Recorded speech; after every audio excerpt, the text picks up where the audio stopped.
اور وہ پانی نہیں دے سکے، کیونکہ اتنا مہنگا، ایک تو ڈیزل ملتا نہیں ہے اور پھر اتنا مہنگا کہ غریب آدمی کے بس کی بات نہیں رہی۔ ہم کس ابھی بھی حالات ہیں، خدا کے لیے اس ملک کو سنبھال لیں، نہیں تو یہ ملک ہاتھ سے نکل جائے گا۔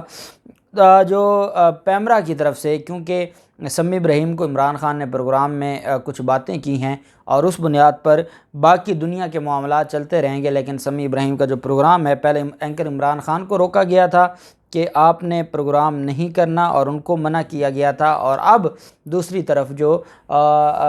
سمیع ابراہیم کا پروگرام بھی بند کر دیا گیا ہے بول ٹی وی سے اور پابندی لگا دی گئی ہے۔ میں آپ کو بتاؤں گا کہ رانا ثناءاللہ کے خلاف پنجاب بار کونسل کے وائس چیئرمین نے ایک بڑی آج پریس کانفرنس کی۔ آپ جانتے ہیں کہ پچھلے 2 دن سے لاہور میں اسٹرائک جاری ہے وکلاء کی، اور وہ وزیر داخلہ کے خلاف مقدمہ درج کروانے کا جو معاملہ ہے اس کی تفصیل بھی میں آپ کے ساتھ شیئر کروں گا۔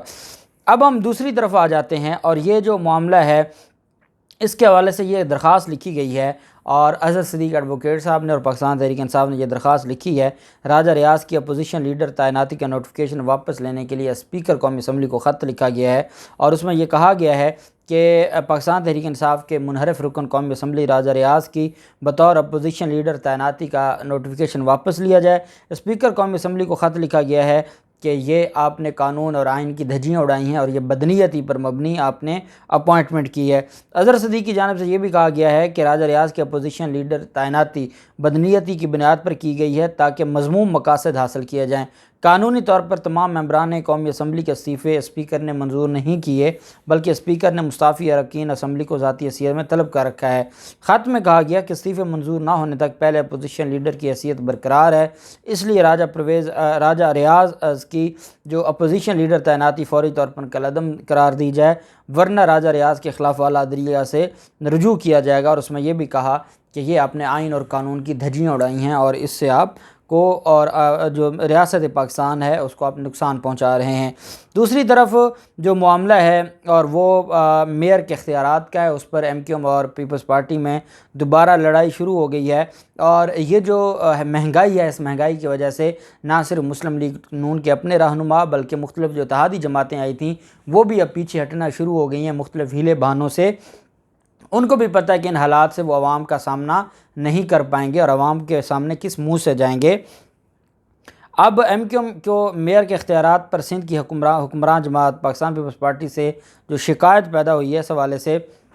متحدہ قومی موومنٹ کے کنوینر ڈاکٹر خالد مقبول صدیقی کا کہنا ہے کہ زرداری صاحب بے اختیار میئر دینے کو تیار ہیں، ایسا میئر جس کے پاس کچرا اٹھانے کا بھی اختیار نہیں ہے، وہ ہمیں عہدہ دینا چاہتے ہیں اور ایسا عہدہ ہم نہیں لیں گے۔ ایم کیو ایم نے موجودہ حکمران اتحاد سے جن شرائط پر شمولیت اختیار کی تھی اس میں مضبوط بلدیاتی انتخاب اور میئر کو مکمل بااختیار بنانے کی شرائط تھیں، لیکن انہوں نے کہا کہ اب تک کسی ایک شرط پر بھی پیپلز پارٹی پورا نہیں اتری، اس وجہ سے ہم واپسی کا ہم نے سوچنا شروع کر دیا۔ یہ ایم کیو ایم کی طرف سے آج باقاعدہ دھمکی لگائی گئی ہے، جبکہ جو پاکستان مسلم لیگ نون ہے، پہلے جو منحرف لوٹے تھے ان کے حوالے سے یہ بات چل رہی تھی کہ اب جو ضمنی الیکشن ہے، ضمنی الیکشن میں ان لوٹوں کو، کیونکہ وہ جہانگیر ترین اور علیم خان اس سارے معاملے کو دیکھ رہے ہیں اور وہ چاہتے تھے کہ ہمارے لوٹوں کو آپ جو اس میں ٹکٹ دیں، نون لیگ کی ٹکٹ دیں، اور تاکہ وہ پی ٹی آئی کے خلاف لڑ کے دنیا کو بتائیں کہ عوام ابھی تک بھی بے حس ہے اور عوام لوٹوں کو دوبارہ کامیاب کروا سکتی ہے۔ یہ بیسیکلی عوام الناس کو ایک آزمانے کے لیے تھا۔ اب جو مسلم لیگ نون کے لوگ ہیں، مسلم لیگ نون کے ان حلقوں میں جہاں پر یہ پی ٹی آئی کے لوٹوں کو ٹکٹیں دی جا رہی ہیں، اب وہ اس بات کو ہضم کرنے کے لیے بالکل تیار نہیں ہیں اور مسلم لیگ نون کے اختلافات کا شکار ہو گئی ہے، اور یہ لیگی ذرائع کہتے ہیں کہ مقامی قیادت اور کارکن دل سے منحرف ارکان کو قبول کرنے کو تیار نہیں ہیں، اور پی ٹی آئی کے منحرف ارکان کو ٹکٹ دینے پر شدید رد عمل سامنے آیا ہے، جس کے بعد نون لیگ بعض منحرف ارکان کو آزاد الیکشن لڑوانے کا بھی سوچ رہی ہے، اور نون لیگ ان حلقوں میں اپنا امیدوار کھڑا نہیں کرے گی۔ اور آپ جانتے ہیں کہ اس سارے معاملے پر جو لڑائی ہے وہ بڑھتی جا رہی ہے، اور یہ لڑائی کہاں تک پہنچے گی، یہ کیونکہ میں نے آپ کو بتایا ہے کہ ان کی جو سیاست ہے اور ان جماعتوں کی وہ صرف اپنے مفادات کی ہے اور وہ ٹکٹ کی حد تک ہے۔ جب ٹکٹ نہیں ملے گی تو ان کا اس جماعت سے کوئی تعلق نہیں ہے، اور یہی وجہ ہے کہ یہ پھر ان کو چھوڑ کر نکل جائیں گے، اور جماعت کے کیا حالات بنیں گے یہ آپ بہتر جانتے ہیں۔ پنجاب بار کونسل نے آزادی مارچ میں وکلا کو تشدد کا نشانہ بنانے پر وفاقی وزیر داخلہ رانا ثناءاللہ سمیت دیگر افراد کے خلاف مقدمہ درج کرنے کے لیے پولیس کو 12 گھنٹوں کا ٹائم دے دیا ہے۔ پنجاب بار کونسل نے یہ لاہور میں پریس کانفرنس کی ہے۔ وائس چیئرمین جعفر تیار کی سربراہی میں اجلاس ہوا اور اس میں کہا گیا کہ سیشن عدالت کے فیصلے پر عمل درآمد کرتے ہوئے رانا ثناءاللہ اور باقیوں کے خلاف 24 گھنٹوں کے اندر اندر مقدمہ درج کیا جائے۔ 24 گھنٹوں کا کیونکہ آج دن میں بات ہوئی تھی تو ابھی 12 گھنٹے رہ گئے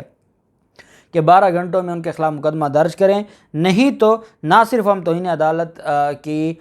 درخواست دائر کریں گے بلکہ لاہور کی تمام عدالتوں میں پولیس کا داخلے پر پابندی لگا دیں گے۔ جعفر تیار نے یہ بھی کہا کہ آزادی مارچ میں وکلا کو ٹارگٹ کر کے نشانہ بنایا گیا۔ اس موقع پر ایگزیکٹو کمیٹی کے چیئرمین عرفان سعید نے کہا کہ وکلا کے خلاف درج مقدمات فوری ختم کیے جائیں، قانون کے رکھوالوں کو اس طرح نشانہ نہیں بنانا چاہیے، اور ساتھ جو ممبر پنجاب بار کونسل ضمیر جھیڈو پر جو تشدد کیا گیا اس پر بھی شدید مذمت کی گئی، اور کہا گیا کہ اگر اگلے 12 گھنٹوں میں مقدمہ درج نہ ہوا تو پھر پولیس والوں کو ہم عدالتوں میں داخل نہیں ہونے دیں گے، اور پھر جو حالات ہوں گے اس حالات کو پھر یہ حکومت خود ہی سنبھالے گی اور یہ خود ذمہ دار ہوگی۔ اب معاملات یہاں تک پہنچ گئے ہیں اور اب دیکھنا یہ ہے کہ یہ معاملات آگے کہاں تک جاتے ہیں، اور ہم امید کرتے ہیں کہ اللہ کرے کہ اس ملک کے لیے بہتری ہو۔ جو لوگ ضد اور عناء بنا کر بیٹھے ہیں، خدا کے لیے، قوم کے لیے، ان معصوم بچوں کے لیے، قوم کے ان بوڑھوں کے لیے، بچوں کے لیے اپنی ضد اور عناء کو چھوڑیں اور ریاست کے لیے سوچیں، عوام کے لیے سوچیں۔ اللہ پاک پاکستان کامیاب و ناصر ہو۔ بہت شکریہ۔ اللہ حافظ۔ پاکستان زندہ باد۔